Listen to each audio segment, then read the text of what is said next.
Olá pessoal, aqui é o Marcelo do Expansivamente e hoje estamos aqui com um novo tema para vocês. Um tema que a gente julga muito interessante. Vejam bem, o porquê que a gente se preocupa tanto com o olhar do outro, o porquê que a gente se preocupa tanto com a opinião do outro, até onde isso interfere nas nossas vidas, né? Vejam bem, muitas vezes é muito difícil a gente romper com isso, de estar se preocupando com qual opinião que a outra pessoa vai exercer sobre nós. Tá? No momento que a gente consegue fazer isso, a gente tem um grande atalho para a liberdade. Pois bem, o que eu quero dizer com isso? Quanto mais a gente se preocupa com a opinião do outro, mais valorização a gente dá para esse fato. Ao passo que, quanto mais a gente se preocupar, menor atenção para aquilo que a gente acha, para as nossas ideias, a gente vai estar dando. Vejam bem, né? Então assim, até que ponto eu tenho que ter noção daquilo que importa para mim, que eu tenho que defender qual o meu ponto de vista, e até que ponto que eu tenho que ficar escutando os outros, né? Às vezes a gente se preocupa tanto, eu vou fazer tal coisa, o que aquela outra pessoa vai pensar? Muitas vezes a gente age pensando já no que o outro vai dizer de nós, o que o outro vai julgar, ou supondo o que o outro pode pensar, esquecendo aquilo que realmente importa para nós. Saiu um estudo pela National Science Foundation dos Estados Unidos, tá?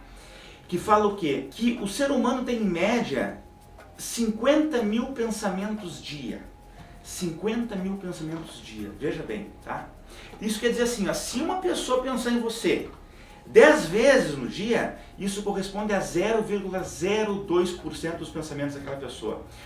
Será que é tão importante isso? Será que a gente tem que se preocupar tanto com o que uma pessoa vai pensar da gente, vendo esse prisma dessa significação? Né? Eu acho que é um tema que a gente pode começar a abrir aí para discutir com o pessoal.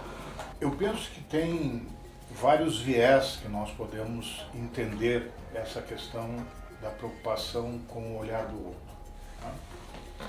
Eu partiria da ideia de que todos nós, seres humanos, nós possuímos necessidades que são básicas.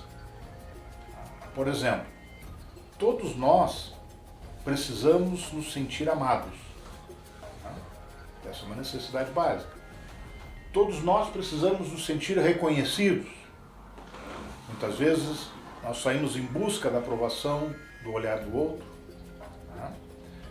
Enfim, nós estamos em constante busca pela valorização.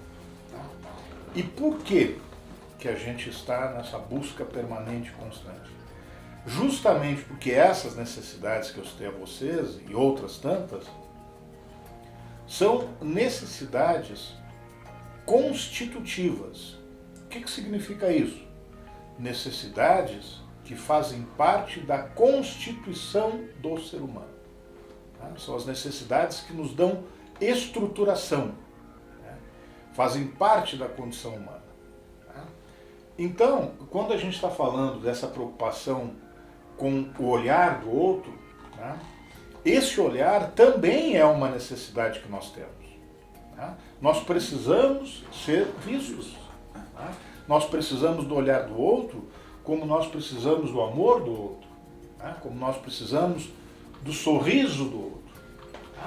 Então são condições fundamentais. Se a gente pegar, por exemplo, a questão do reconhecimento, vejam bem, é outra necessidade que nós temos que é básica. Eu preciso reconhecer o outro. Eu preciso que o outro me reconheça. Eu preciso me reconhecer. Então, a questão que eu acho que é importante, Marcelo, a gente considerar é o fato de que quando a gente fala em preocupação com o olhar do outro, isso não significa que nós temos que nos livrar do olhar do outro. Saber lidar com o olhar do outro. Né? Exatamente. Então, o que acontece? À medida que a gente vai evoluindo, a tendência é que a gente vá precisando cada vez menos dessa dependência do outro. Então nós vamos diminuindo gradativamente essas necessidades mais prementes do outro. E por que a gente faz isso? Por que ocorre essa diminuição?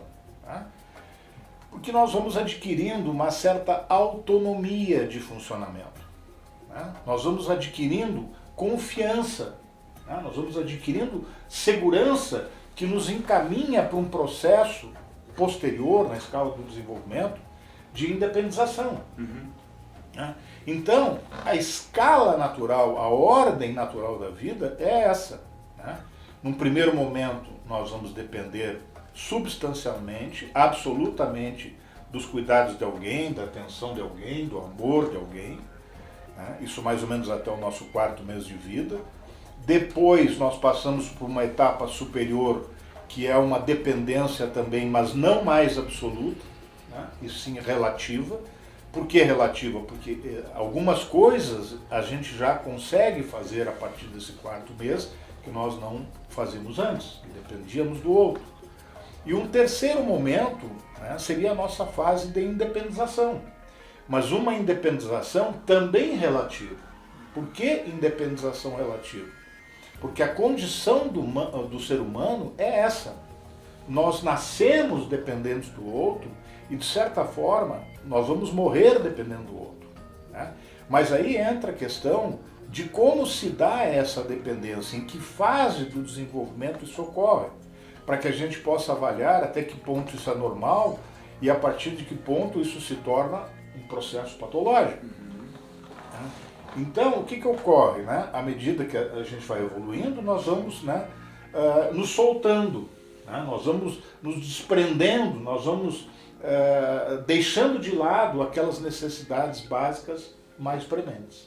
Né? Então, essa eu acho que era uma primeira observação, né, meu filho, que a gente podia fazer desse panorama geral, né, da necessidade que nós temos, né, e desmistificar essa ideia de que para que eu possa ser livre, eu preciso estar totalmente desprendido do outro. Não, isso não é liberdade, isso é patologia.